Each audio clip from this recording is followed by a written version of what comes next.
Hello friends, good morning and I welcome you all in my channel HS preparation with Pradeep. Friends, जैसा कि आपको मालूम है कि 26 सितंबर 2021 को एचएस के प्रीलिम्स एग्ज़ाम्स होने वाले हैं। तो उसके लिए फ्रेंड्स मैं जो टेस्ट सीरीज़ है आपके लिए लेके आया हूँ। और जो टेस्ट सीरीज़ है फ्रेंड, ऑलरेडी ये 7th पार्ट है इसका टेस्ट सीरीज़ का, और ऑलरेडी 6 से पार्ट्स दे चुका हूँ फ्रेंड्स। तो उसमें भी आप देख लें, ये जो आपके लिए एग्ज़ाम्स के जो भी हैं उसके बहुत हेल्पफुल है। और फ्रेंड्स, ये जो है ये इंडियन पॉलिटी से रिलेटेड है, और ये आज इंडियन पॉलिटी की दूसरी टेस्ट सीरीज़ है फ्रेंड्स। और बिफोर आई स्टार्ट फ्रेंड्स, मेरा आपसे रिक्वेस्ट है कि प्लीज़ वीडियो को ज़्यादा से ज़्यादा लाइक, शेयर और सब्सक्राइब करें, सो दैट ये ज़्यादा से ज़्यादा लोगों तक पहुंच सके। अभी जो फ्रेंड्स, इसका जो पहला क्वेश्चन है, जो यूनियन एग्जीक्यूटिव है फ्रेंड, ये किस किस को मिला के बनती है। मतलब यूनियन एग्जीक्यूटिव जो है कंसिस्ट ऑफ किस किस को मिला के बनती है। जो होता है president, the vice president, prime minister, the council of minister and attorney general of India. ठीक है फ्रेंड्स, यहाँ पे मैक्सिमम लोगों को ये पता होगा कि जो जैसे आपको पता है संविधान के 3 अंग होते हैं। ठीक है, judiciary, legislative and legislature and executive. ठीक है, तो जो एग्जीक्यूटिव है, ये देखो, जुडिशरी आपका सुप्रीम कोर्ट प्लस अदर जो जितने भी आपके नीचे कोर्ट्स होते हैं। ठीक है, लेजिस्लेचर जो आपकी पार्लियामेंट हो गई, और आपकी पार्लियामेंट, ठीक है, और प्रेसिडेंट इंक्लूडिंग प्रेसिडेंट। ठीक है, लेकिन जो एग्जीक्यूटिव के बारे में फ्रेंड्स, जो एग्जीक्यूटिव के बारे में बहुत से लोगों को डाउट रहता है, तो ये एग्जीक्यूटिव जो है, ये एग्जीक्यूटिव ये है। ठीक है, तो एग्जीक्यूटिव इज एग्जीक्यूटिव में स्पेशली जो रहता है कि आपसे क्वेश्चन कई बार ये जो है, ये देखो क्वेश्चन पूछा जा सकता है कि अटॉर्नी जनरल ऑफ इंडिया जो है, ये एग्जीक्यूटिव के पार्ट है कि नहीं है। तो ये एग्जीक्यूटिव के पार्ट जो अटॉर्नी जनरल ऑफ इंडिया को मिला के भी एग्जीक्यूटिव बनता है। ठीक है फ्रेंड्स, तो ये जो है प्लीज़ आप याद रखिए। उसके बाद क्या है फ्रेंड्स, जो नेक्स्ट है, who did not participate in the election process of president. जो इलेक्शन प्रोसेस है प्रेसिडेंट की, फिर उसमें कौन से मेंबर्स जो है पार्टिसिपेट नहीं करते हैं। Friends, the answer is the nominated members. ठीक है, जो भी नॉमिनेटेड मेंबर्स होते हैं लोकसभा, राज्यसभा, या इसमें जो आपके स्टेट लेजिस्लेचर में, वो जो है ये सब जो है इसमें पार्टिसिपेट नहीं करते हैं friends. And state legislative council से, ठीक है फ्रेंड्स, ये जो है कोई पार्टिसिपेट नहीं करते। उसके बाद friends, what is the minimum age for election of the president of India. ये मिनिमम 35 ईयर्स है फ्रेंड्स। इस तरह क्वेश्चन फ्रेंड्स आपसे एचएएस के एग्जाम में पूछे जाते हैं। अदरवाइज फ्रेंड्स, ये टेस्ट सीरीज़ है, आप जो है इससे रिलेटेड जो जितने भी इस पे एस्पेक्ट्स हैं, जितने भी प्रेसिडेंट से एस्पेक्ट्स हैं, प्लीज़ इसको पढ़ लें, क्योंकि यहाँ से क्वेश्चन बहुत ज़्यादा आते हैं। उसके बाद friends, pardoning powers of president to reducing the period of sentence without changing its character is called remission. ठीक है फ्रेंड्स, तो ये आपको पता होना चाहिए कि इसको रेमिशन बोलते हैं।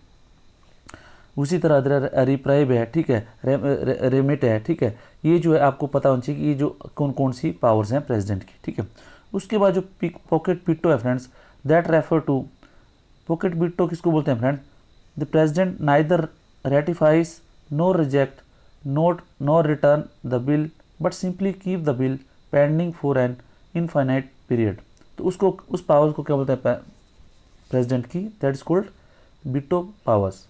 Okay friend, sorry, the pocket veto. उसके बाद क्या है, with regard to impeachment of process of president of India the charges should be signed by 1/4 member of the house that frames the charges. How many days notice should be given to the president. ठीक है friends, जो president का friend जो भारत के राष्ट्रपति का जो impeachment process है फ्रेंड्स, आपको पता है कि वायलेशन ऑफ कॉन्स्टिट्यूशन पे ही जो है इनका इम्पीचमेंट किया जा सकता है प्रेसिडेंट ऑफ इंडिया का। और violation of constitution is not mentioned in the, violation of constitution क्या है, it is not mentioned in the constitution. ठीक है, तो ये जो है, और उसके बाद इनको क्या, कोई भी हाउस जो है, चाहे लोकसभा या राज्यसभा, कोई भी हाउस जो है इनका इम्पीचमेंट प्रोसेस जो स्टार्ट कर सकती है, तो उसके लिए जो है चार्जेस फ्रेम किए जाते हैं। ठीक है, जो भी हाउस जो है चार्जेस फ्रेम करेगा, उसके जो है it should be signed by 1/4 member of that house. और उसके बाद इसको नोटिस जो दिया जाएगा ऑनरेबल प्रेसिडेंट साहब को, वो दिया जाएगा 14 डेज़ का। ठीक है, तो ये आपको पता होना चाहिए। उसके बाद what is the constituent of parliament according to the constitution. ठीक है, जो पार्लियामेंट है फ्रेंड्स, वो किस किस को मिला के बनती है, तो ये पता होना चाहिए आपको। The president, the council of states and the house of people. मतलब प्रेसिडेंट, राज्यसभा और लोकसभा, इन तीनों को मिला के जो है पार्लियामेंट को नाम दिया जाता है पार्लियामेंट। ठीक है फ्रेंड्स, उसके बाद how many nominated members seats are in Rajya Sabha, Rajya Sabha में नॉमिनेटेड मेंबर्स की कितनी सीट्स है फ्रेंड 12। उसके बाद how is the duration of Rajya Sabha is maintained as continued house ये चैम्बर्स, ठीक है। तो जो आपको पता है जो लोकसभा फ्रेंड्स वो डिसॉल्व हो जाती है, बट जो Rajya Sabha it is a continue house और रेगुलर हाउस है, इसमें जो है इसका कोई डिसोल्यूशन होता नहीं है, ठीक है। तो इसके लिए क्या है, इसका प्रोसेस बनाया गया है, इसमें क्या by retiring 1/3 of its member every 2 years, ठीक है। तो 2 ईयर के बाद जो है इसके 2 साल के बाद इसके जो 1/3 जो मेंबर्स हैं वो रिटायर्स हो जाते हैं फ्रेंड्स। उसके बाद friends for how many times the terms of Lok Sabha can be extended during the period of national emergency. Friend national emergency के बारे में आपने पढ़ा होगा, तो इसकी क्या होता है, इसमें जब इम्पोज होती है अंडर आर्टिकल 352, तो उसमें क्या होता है कि जो लोकसभा की जो ड्यूरेशन है उसको क्या करते हैं 1-1 साल के लिए बढ़ा सकते हैं, और it can be increased for any length of time. But क्या होता है फ्रेंड, जैसे ही जो है इमरजेंसी जो है इम्पोज इमरजेंसी को जैसे ही इमरजेंसी जो ख़त्म हो जाती है फ्रेंड्स, उसके बाद क्या होता है 6 मंथ के बाद जो अपने आप ही जो है ये लोकसभा के बाद की जो है आप टर्म जो ख़त्म हो जाती है। तो this is the procedure friend. उसके बाद what is the minimum age for the members of Rajya Sabha and Lok Sabha. तो राज्यसभा के मेंबर के लिए फ्रेंड जो मिनिमम एज है that should be 30 years and for Lok Sabha members age should be 25 years, ठीक है फ्रेंड्स। बाकी क्वालिफिकेशन जो है आप अपने आप देख लीजिएगा। If a person become the member of both houses of parliament how many days he has to convey his decision to serve the one house. कई बार ऐसा होता है फ्रेंड, कोई भी जो पार्लियामेंट का मेंबर है लाइक राज्यसभा और लोकसभा, उसके लिए बोथ हाउसेज के लिए वो इलेक्ट हो गया, तो इसको क्या है, इनको क्या है कि ये माना जाता है कि इनको within 10 days he has to give notice, he has to inform the president कि उसको कौन से हाउस में रहना है। तो वो जो है विद इन 10 डेज के अंदर वो नोटिस उनको बताना होता है। Otherwise if the period of 10 days left, तो क्या माना जाता है कि जो राज्यसभा से उनका जो मेंबरशिप है वो समझ जाती है कि ऑटोमेटिकली ये जो इस हाउस का नहीं है, he will be automatically a member of Lok Sabha. उसके बाद friend where does the speaker of Lok Sabha drive his power, ठीक है। जो स्पीकर ऑफ लोकसभा है फ्रेंड्स, उनकी जो पावर्स हैं वो कौन कौन से उसके सोर्सेज हैं, ठीक है। तो उनके क्या है, पहले तो है constitution of India, the rule of procedures and conduct of business of Lok Sabha, और उसके बाद द पार्लियामेंट कन्वेंशंस। ये जो तीनों जगह में यहाँ पर इनका मेंशन है, that is speakers of Lok Sabha के पावर्स का। उसका the speaker of Lok Sabha can be removed by which majority. इसमें क्या फ्रेंड्स, अगर स्पीकर ऑफ लोकसभा को रिमूव करना है फ्रेंड्स, तो उनको क्या एब्सोल्यूट मेजोरिटी होनी चाहिए। अब एब्सोल्यूट मेजोरिटी क्या है फ्रेंड्स, इधर absolute majority is nothing but it is a total full majority of the house. मतलब फुल मेजोरिटी मतलब जैसे 552 मेंबर्स हैं या 545 मेंबर्स हैं, तो उसकी जो मेजोरिटी मतलब उसका हाफ, ठीक है, उसके हाफ से ज़्यादा जो है it should be that resolution should be supported by the members, तभी जो है उनको रिमूव किया जा सकता है अपने पोजीशन से। What is the rank of precedence of speaker of Lok Sabha. जो स्पीकर ऑफ लोकसभा है फ्रेंड्स, जो रैंक ऑफ प्रेसिडेंस होता है उसमें कौन से नंबर पे आते हैं फ्रेंड्स, तो 7वें नंबर पे आते हैं, एंड वो चीफ जस्टिस ऑफ इंडिया के इक्वलेंट आते हैं, एंड जो काउंसिल ऑफ मिनिस्टर है फ्रेंड, जो कैबिनेट मिनिस्टर हैं उनसे ऊपर इनका रैंक आता है, ठीक है friend. Who were the first nominated speaker and deputy speaker of central legislative council.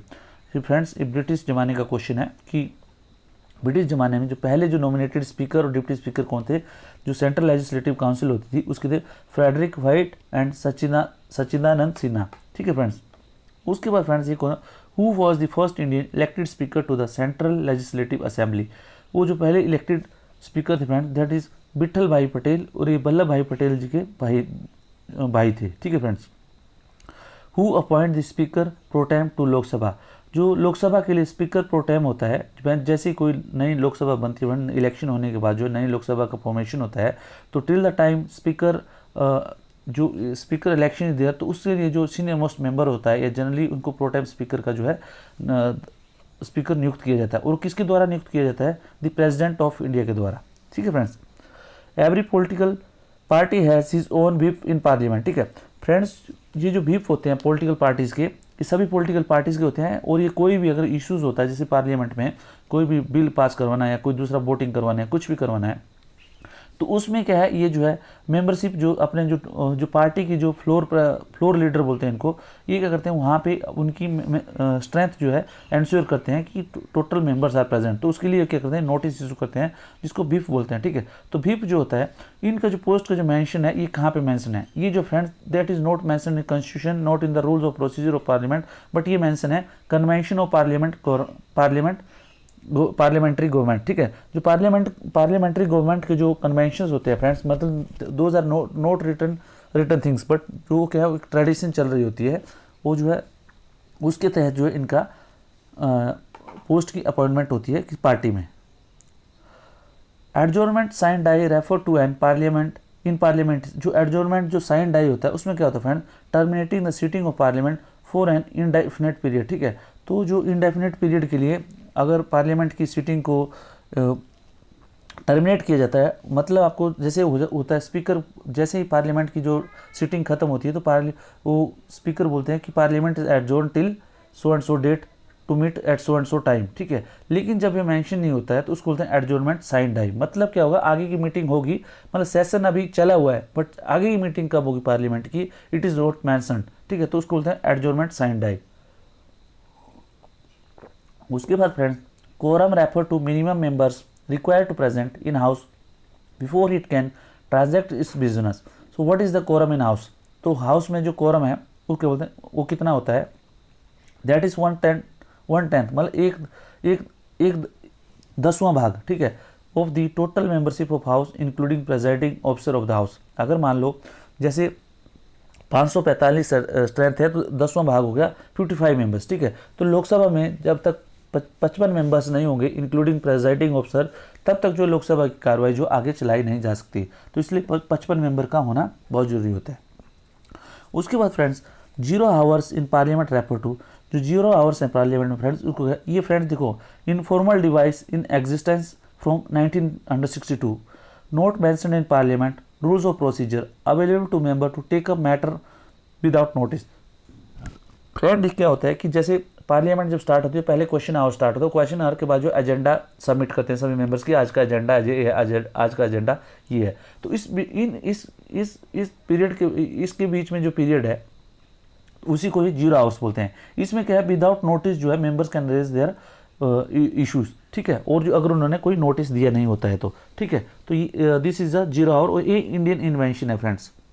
उसके बाद guillotine closure is which procedure referred in parliament. Guillotine जो क्लोजर है फ्रेंड, गुलोटिन जिसको बोलते हैं, when undiscussed clauses of a bill और resolution are also put to vote along with the discussed one due to want of time। क्या होता है friends, किसी बिल के डिस्कशन के लिए जो है एक टाइम दिया होता है, ठीक है। उसमें अब आप देखोगे बहुत सी क्लोजेज होती हैं, ठीक है। तो कुछ ऐसी क्लोजेज होती हैं दे आर नॉट डिस्कस्ड, ठीक है। तो उसी को अगर विदाउट जो अनडिस्कस्ड जो क्लोजेज हैं उनको अगर आप जो डिस्कस्ड क्लोजेज के साथ वोटिंग को पुटअप कर देते हैं तो उसको बोलते हैं गिलोटिन क्लोजेस, क्योंकि जो टाइम होता है, टाइम जो उसका बिल का जो टाइम डिस्कशन का टाइम जो है खत्म हो गया होता है, ठीक है फ्रेंड। उसके बाद censure motion pass in parliament में, जो पार्लियामेंट में फ्रेंड्स सेंसर मोशन होता है, अगर वो पास हो जाता है तो उसका क्या मतलब रहता है इसका, इन लोकसभा उसमें क्या है कि जो मिनिस्टर्स हैं they do not resign from the office, it is move to censuring the council of minister for specific policies and action. अगर मान लो किसी आपको जैसे लोकसभा में किसी पार्टी को लगता है कि जो पॉलिसीज लेके आए हुए हैं, जैसे अभी रिसेंटली मान लो फार्मर बिल लेके आए, ठीक है, तो उनको क्या लगता है कि ये अगर फार्मर बिल में उनको लगता है कि जो इसकी जो है सेंसर करना है, मतलब इसको चेंज करना है, इसकी पॉलिसी में कुछ चेंज करना है, तो जो है एक अपोजिशन पार्टी अपना जो सेंसर मोशन दे देती है, ठीक है। अगर सेंसर मोशन पास हो जाता है तो इसका मतलब क्या होता है कि ये जो बिल जो है आगे मूव नहीं करेगा, मतलब जो इसको जो चेंजेस करवाना पड़ेंगे, ठीक है। ये जो इसका एक सेंसर मोशन का पर्पज़ होता है। उसी तरह नो कॉन्फिडेंस मोशन होता है फ्रेंड, अगर नो कॉन्फिडेंस मोशन अगर पास हो जाता है फ्रेंड, तो जो होल जो मिनिस्ट्री है, जो टोटल जो कैब मिनिस्ट्रीज हैं, उसको जो है अपना रिजाइन देना पड़ता है, ठीक है फ्रेंड्स। सो उसके बाद जो प्राइवेट बिल्स है friends, private bill refers to a bill introduce in parliament other than a minister, ठीक है। तो आपने देखा होगा प्राइवेट मेंबर्स बिल, तो प्राइवेट मेंबर्स बिल क्या था, जो भी मिनिस्टर के सिवा कोई भी अगर दूसरा मेंबर जो है उसको बिल को इंट्रोड्यूस करता है, बिल आगे डालता है, तो उसी को ही प्राइवेट मेंबर्स बिल बोलते हैं। उसके बाद फ्रेंड्स मनी बिल, अब मनी बिल और फाइनेंस बिल, ये जो दो अलग अलग चीज़ें हैं फ्रेंड, तो प्लीज़ आप इसको ध्यान में रखना। जो मनी बिल है फ्रेंड्स, जो मनी बिल है दैट इज़, वो जो आर्टिकल मेंशन है उसके लिए 110 है, ठीक है। ये क्या होता है, जो टैक्सेस का और जो टैक्सेस हैं या दूसरे कुछ जो रिलेटेड भी डिफाइन मनी से रिलेटेड है, ठीक है, उसके बारे में जो भी आप बिल है उसको मनी बिल बोलते हैं, ठीक है। उसी तरह फ्रेंड्स जो टैक्सेस के अलावा जो और भी जैसे रिलेटेड मैटर्स होते हैं उसके साथ जो बिल होता है उसको फाइनेंशियल बिल बोलते हैं, ठीक है। तो उसको आर्टिकल 117 में रखा गया है। उसके बाद friends public account of India refer to, जो इंडिया का जो पब्लिक अकाउंट है वो क्या होता है, तो इसमें क्या होता है, पब्लिक अकाउंट में क्या होता है, provident fund deposit, judiciary deposit, saving bank deposit, departmental deposit और रेमिटेंसेस, ये जो बैंक अकाउंट्स जो होते हैं उसको बोलते हैं पब्लिक अकाउंट, ठीक है फ्रेंड्स। तो ये जो है इसमें आपके पब्लिक अकाउंट्स में आते हैं। तो friend this is all about the today's test series. So hopefully it you must have enjoyed it. अगर नहीं है तो फ्रेंड्स आप प्लीज़ लाइक शेयर और सब्सक्राइब जरूर करें और कमेंट जरूर करें इसमें, और इसको किस तरह इम्प्रूव करना है वो भी प्लीज़ बताएं, ठीक है। एंड फ्रेंड्स ये जितने मैंने आपको सेक्शन पूछे प्लीज़ इन सेक्शंस के बारे में थोड़ा सा आप डिटेल में पढ़िए अगर आपके पास टाइम है। जो मैंने इसमें सेक्शन डिस्कस किए जिनका मैंने क्वेश्चन लाया, तो प्लीज़ अगर आप इन सेक्शंस को पढ़ेंगे तो डेफिनेटली आपका जो पॉलिटी है, इंडियन पॉलिटी, इससे अराउंड जो 10 to 15 क्वेश्चन जो है आपके HS एग्जाम्स में आते हैं, तो आप जो definitely you will get crack it through with good flying colours, ठीक है। तो मेरा आपसे रिक्वेस्ट है प्लीज़ वीडियो को ज़्यादा से ज़्यादा लाइक शेयर और सब्सक्राइब करें। Thank you friends, thank you very much.